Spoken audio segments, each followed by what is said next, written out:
Hello friends, welcome back to our channel smart Vaishu vlogs. ఈరోజు మన ఛానల్లో ఎంతో టేస్టీ అండ్ క్రిస్పీగా ఉండే ఎగ్ బజ్జీలను అయితే నేనైతే ఏ విధంగా ప్రిపేర్ చేస్తానో మీకైతే చూపించబోతున్నాను. ఈ వర్షాకాలంలో ఇంట్లోనే ఇలా వేడిగా ఎగ్ బజ్జీలు చేసుకొని తింటే చాలా బాగుంటుంది. ఎగ్ బజ్జీలను అయితే ఇష్టపడని వారంటూ ఉండరు కదండి. ఎగ్ బజ్జీలు కూడా చాలా బాగా వచ్చాయి, చాలా క్రిస్పీగా ఉన్నాయన్నమాట. ఈ ఎగ్ బజ్జీలను చేయడానికి టైం కూడా ఎక్కువగా పట్టదు. ఒక 10 మినిట్స్లోనే ప్రిపేర్ చేసుకోవచ్చు. అలాగే మన ఛానల్ని అయితే ఎవరైనా ఫస్ట్ టైం చూస్తున్నారా అయితే మన ఛానల్ని అయితే సబ్స్క్రైబ్ చేసుకోండి. అలాగే పక్కనున్న బెల్ ఐకాన్ని కూడా యాక్టివేట్ చేయండి. చూడండి, ఎగ్ బజ్జీలు చేయడానికైతే నేనైతే ఒక 6 ఎగ్స్ని అయితే బాయిల్ చేస్తున్నాను. ఎగ్స్ అయితే చక్కగా బాయిల్ అయిపోయాయి అన్నమాట. చూడండి, ఎగ్స్ని అయితే ఈక్వల్గా కట్ చేయడానికైతే నేనైతే చాక్ని అయితే ముందుగా వేడి చేసి ఇలా కట్ చేస్తే ఎగ్స్ అయితే పర్ఫెక్ట్గా కట్ అవుతాయి అన్నమాట. ఇలా వేడి చేసి కట్ చేయడం వల్ల లోపల ఉన్న నీలం అనేది విడిపోకుండా ఈక్వల్గా కట్ అయిపోతుందన్నమాట.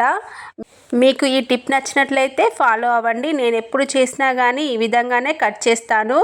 చాలా ఈక్వల్గా కట్ అయిపోతాయి అన్నమాట. చూడండి, చాలా పర్ఫెక్ట్గా కట్ అయిపోయాయి ఎగ్స్ అనేది.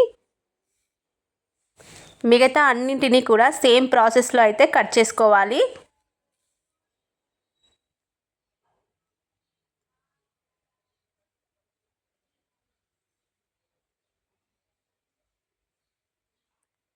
చూడండి, ఎగ్స్ అనేవి చాలా పర్ఫెక్ట్గా కట్ అయిపోయాయి అన్నమాట. చాలా బాగా వచ్చాయి. ఇంకా లేట్ చేయకుండా అయితే మనం నెక్స్ట్ ప్రాసెస్లోకి అయితే వెళ్ళిపోదాం. చూడండి, మనం ముందుగా అయితే ఒక మిక్సింగ్ బౌల్లోకి అయితే ఒక కప్పు శనగపిండిని అయితే తీసుకోవాలి.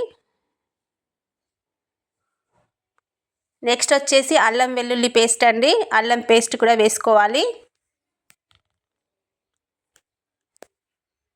నెక్స్ట్ రుచికి సరిపడా కారాన్ని అయితే వేసుకోవాలి. మీ స్పైసీనెస్ బట్టి కారాన్ని అయితే వేసుకోండి. నేనైతే ఒక 2 టేబుల్ స్పూన్ అంతా కారాన్ని అయితే వేస్తున్నాను. రుచికి సరిపడా సాల్ట్ని కూడా వేసుకొని నెక్స్ట్ వచ్చేసి కొత్తిమీరని కూడా చల్లుకోవాలి. నెక్స్ట్ ధనియాల పౌడర్ అండి, ధనియాల పౌడర్ని కూడా వేసుకోవాలి. నెక్స్ట్ గరం మసాలా 1/2 స్పూన్ అంతా వేసుకోవాలి. నెక్స్ట్ వంట సోడా అండి, వంట సోడాని కూడా వేసుకోవాలి.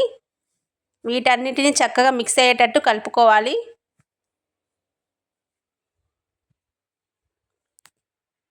నెక్స్ట్ వచ్చేసి వాటర్ని పోసుకుంటూ ఈ మిశ్రమాన్ని అంతా కలుపుకోవాలి. చూడండి, పిండి అనేది మరీ లూజ్గా కాకుండా మరీ గట్టిగా కాకుండా ఈ విధంగా అయితే ఉండాలన్నమాట. చూడండి, కన్సిస్టెన్సీ అనేది ఈ విధంగా ఉండాలి.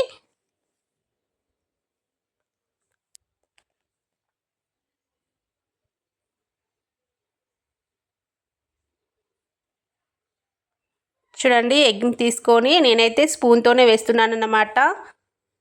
చేతితో వేసే కంటే ఇలా స్పూన్తో వేస్తేనే చాలా బాగా వస్తుంది. చూడండి, డైరెక్ట్గా మనం ఆయిల్లోకి అయితే వేసుకోవాలి. ఆయిల్ అయితే బాగా హీట్ అయిపోయిందండి. చూడండి, ఈ విధంగా హీట్ అయిపోయిన తర్వాత మనం ఒక్కొక్కటిగా ఎగ్స్ని అయితే వేసుకోవాలి.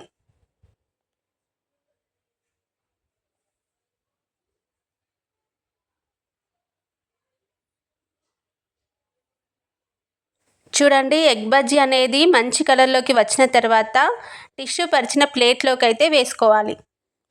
ఏమైనా ఎక్స్ట్రా ఆయిల్ ఉంటే టిష్యూ అనేది పీల్చుకుంటుంది. ఈ ఎగ్ బజ్జీకి ఆయిల్ అనేది కూడా ఎక్కువగా ఏమీ పట్టదండి.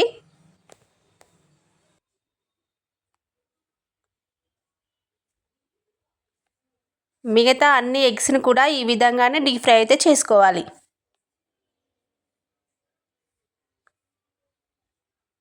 చూడండి, ఎగ్ బజ్జీలు అయితే చాలా బాగా వచ్చాయి. మా పిల్లలు అయితే చాలా ఇష్టంగా తిన్నారు. చూడండి, ఇంట్లోనే ఇలా ఈజీగా ఎగ్ బజ్జీలను అయితే ప్రిపేర్ చేసుకొని తింటే చాలా బాగుంటుంది.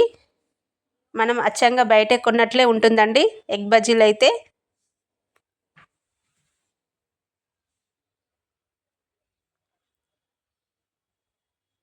చూడండి, ఎగ్ బజ్జీలు అనేవి చాలా బాగా వచ్చాయి. చూస్తూనే తినాలనిపిస్తుంది కదండి ఎగ్ బజ్జీలను అయితే. Okay friends, thanks for watching.